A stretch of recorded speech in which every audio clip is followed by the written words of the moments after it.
Welcome to bird media. నేను మీ పవన్ కృష్ణమూర్తి. ఆంధ్రప్రదేశ్ పారిశ్రామిక రంగంలో మరో భారీ పెట్టుబడికి రంగం సిద్ధమైంది. ఏలూరు జిల్లాలో చింతలపూడి రేచర్ల బొగ్గు బ్లాకుల్ని రిలయన్స్ ఇండస్ట్రీకి కేంద్ర బొగ్గు మంత్రిత్వ శాఖ నిర్వహించిన ఓపెన్ ఆక్షన్ వాణిజ్య బొగ్గు గనుల ఓపెన్ వేలంలో వాళ్ళు దక్కించుకున్నారు. ఈ బ్లాకుల్లో దాదాపు 1,00,000 కోట్ల రూపాయల పెట్టుబడితో దేశంలోని అత్యంత ప్రతిష్టాత్మకమైనటువంటి underground coal gasification UCG ఈ ప్రాజెక్ట్ను అక్కడ అభివృద్ధి చేయాలని సంస్థ ప్రణాళికలు సిద్ధం చేస్తోంది.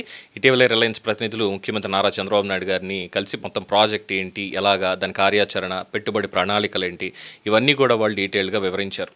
ఇది ఆల్రెడీ అందరికీ తెలిసినటువంటి వార్తే. అయితే ఇక్కడ ఏం జరుగుతుంది? దాదాపు భూమికి 600 మీటర్ల లోతులో తవ్వకాలు జరిపి, మామూలుగా అయితే ఈ బొగ్గు బ్లాకుల నుంచి బొగ్గు తీసి దాని ద్వారా మిగతాది ఏమైనా చేయాలి అంటే ముందుగా ఓపెన్ కాస్టే అవ్వాలి, అంటే మన సింగరేణిలాగా. కానీ ఇక్కడ ఓపెన్ కాస్ట్ కాదు, ఎందుకంటే గోదావరి జిల్లాలు పచ్చగా ఉన్నాయి కాబట్టి అక్కడ ఎటువంటి ఇబ్బంది కలగకుండా, పర్యావరణానికి హాని జరగకుండా వాళ్ళు చేసేటువంటి పని ఇక్కడ ఏం చేస్తారో అనే దానికే ఇప్పుడు ఈ యూజీసీ టెక్నాలజీ అనేటువంటిది. సో ఇదేం చేస్తుంది అనేది ఒకసారి చూద్దాం. ముందుగా ఇక్కడ ఈ చింతలపూడి రేచర్ల ఈ ప్రాంతాల్లో భూమి ఉపరితలం నుంచి కూడా దాదాపు 600 మీటర్ల లోతులో భారీ బొగ్గు నిక్షేపాలు ఉన్నాయని చెప్పి జియోలాజికల్ సర్వే గుర్తించింది. ఇంత లోతు నుంచి సాంప్రదాయ పద్ధతిలో బొగ్గును తవ్వి వెలికి తీయడం అనేది కాస్ట్ పరంగా అలాగే టెక్నికల్గా కూడా చాలా క్లిష్టమైనటువంటి ప్రక్రియ. అంటే ఇప్పుడు కాస్ట్ పరంగా చూస్తే సేమ్ మనకి సింగరేణి ఉన్నట్టే ఇక్కడ కూడా ఏంటంటే అక్కడ సింగరేణి బొగ్గు ఉంది, ఇక్కడ ఏలూరు బొగ్గో లేదంటే ఆంధ్ర బొగ్గో లేదా గోదావరి బొగ్గు అనే పెడతాం. Okay fine. పెట్టిన తర్వాత దాంట్లో పనిచేయడానికి, బొగ్గుని ఎక్స్ట్రాక్ట్ చేయడానికి సొరంగాలు తవ్వడం లేదంటే ఓపెన్ కాస్ట్ చేయడం, దానికి మళ్ళీ అక్కడ మెయింటెనెన్స్, ఇవన్నీ కూడా చాలా ఇదంతా కూడా ఎక్కువ, చాలా క్లిష్టమైనటువంటి పరిస్థితి అవుతుంది. అందుకని చెప్పి ఇప్పుడు రిలయన్స్ వాళ్ళు దీంట్లో ఈ coal gasification, under ground coal gasification అనే సాంకేతికతను వినియోగించబోతున్నారు. అంటే ఈ విధానంలో ఏం చేస్తారు?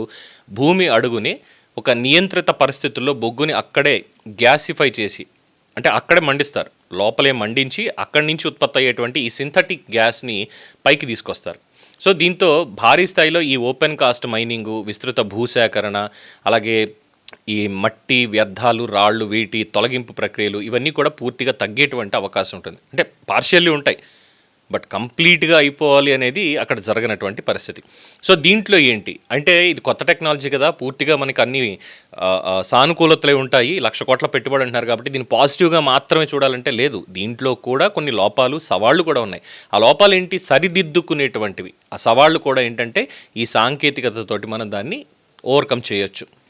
సో దీంట్లో ఉన్నటువంటి సవాళ్ళు, ఈ గ్యాసిఫికేషన్ ప్రక్రియ అత్యంత ఖచ్చితంగా నియంత్రించాల్సి ఉంటుంది.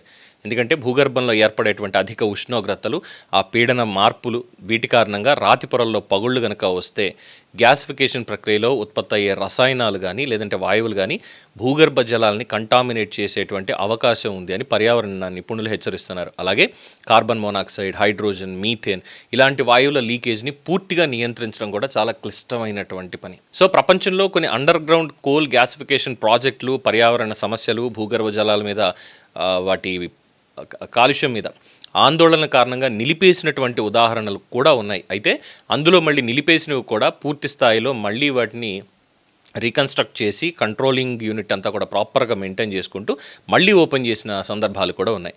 సో ఇందులో ఏం జరగాలి అంటే real time ground water monitoring, అలాగే గ్యాస్ లీకేజ్ పర్యవేక్షణ, అంతర్జాతీయ భద్రతా ప్రమాణాల అమలు జరగాలి, స్వతంత్ర పర్యావరణ ఆడిట్స్ అనేవి ఖచ్చితంగా జరగాలి. ఇవన్నీ కూడా ఖచ్చితత్వంతో అమలు చేయాల్సినటువంటి అవసరం ఉంది అని నిపుణులు సూచిస్తున్నారు. ఈ ప్రమాణాలను కనుక కఠినంగా ఎక్కడా కాంప్రమైజ్ కాకుండా పాటిస్తే సాంప్రదాయ బొగ్గు తవ్వకాలతో పోలిస్తే తక్కువ ఉపరితల ప్రభావంతోనే ఇంధన ఉత్పత్తి చేసే ఆధునిక సాంకేతికతగా యూసీజీ నిలిచేటువంటి అవకాశం ఉందని వాళ్ళు అభిప్రాయపడుతున్నారు.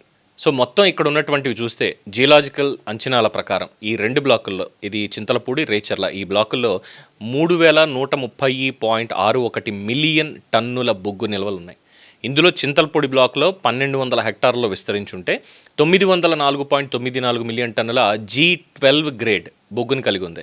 ఇక రేచర్ల బ్లాక్ 2,225 హెక్టార్లలో 2,225.67 మిలియన్ టన్నులు G13 గ్రేడ్ బొగ్గు నిల్వలు ఇక్కడ ఇందులో కలిగి ఉంది.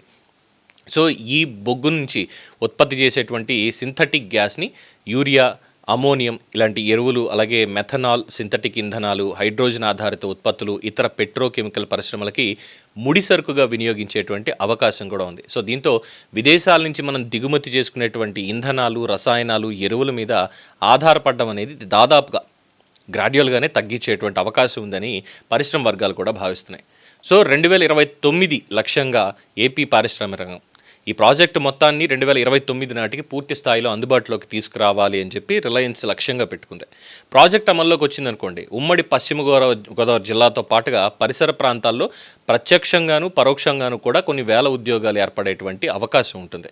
అలాగే దానికి సంబంధించి ఇక అనుబంధ పరిశ్రమలు, రవాణా, ఇంజనీరింగ్, లాజిస్టిక్స్, కెమికల్, అలాగే పెట్టుబడులు కూడా మిగతా రంగాల్లో పెట్టుబడులు పెరిగేటువంటి అవకాశాలు కూడా ఉన్నాయి.